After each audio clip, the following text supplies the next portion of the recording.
Star Wars Outer Rim is a pick stuff up and move stuff about experience from Fantasy Flight Games. It is a 1 to 4 player competitive game they say is for ages 14 and up with a suggested playtime of 2 to 3 hours.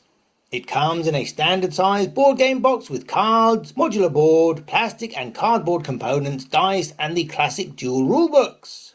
One which teaches you how to get started as soon as possible, and the other which gives you 20 more pages of fine print explanation. You can tell this is a Fantasy Flight game as there are custom dice with weird symbols on, and a billion cards with tiny text to read. Each player picks one of 8 different Star Wars characters from the films and the expanded universe with a mix of ladies, gentlemen and other. And unusually there are enough plastic stands for all the standees. You also get a free choice of starting spaceship depending on if you prefer speed or firepower. You can pay to access better, more familiar ships, some of which complement particular individuals. The character cards are double-sided, and if you achieve their personal goal, you can flip them over to access upgraded abilities. And this is also true of the non-starting spaceships.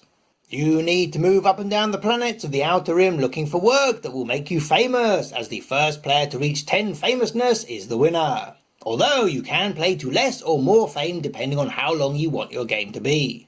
The modular board has a default configuration, but you can play it randomly if you get bored, and no, you can't go off one end and come back on the other Pac-Man styley.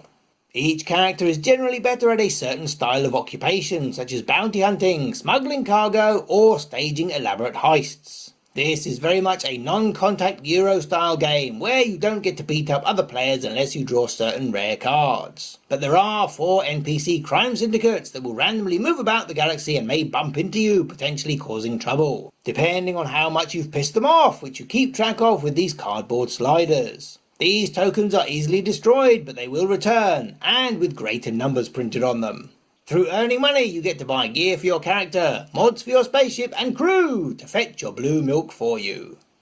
And that was everything you need to know about the oozingly thematic Star Wars Outer Rim in 60-ish seconds. Let us know if you'd like a deeper dive into the contents of this product in the comments below. Sadly, no expansions have ever been announced, but you can see where they built them into the mechanics.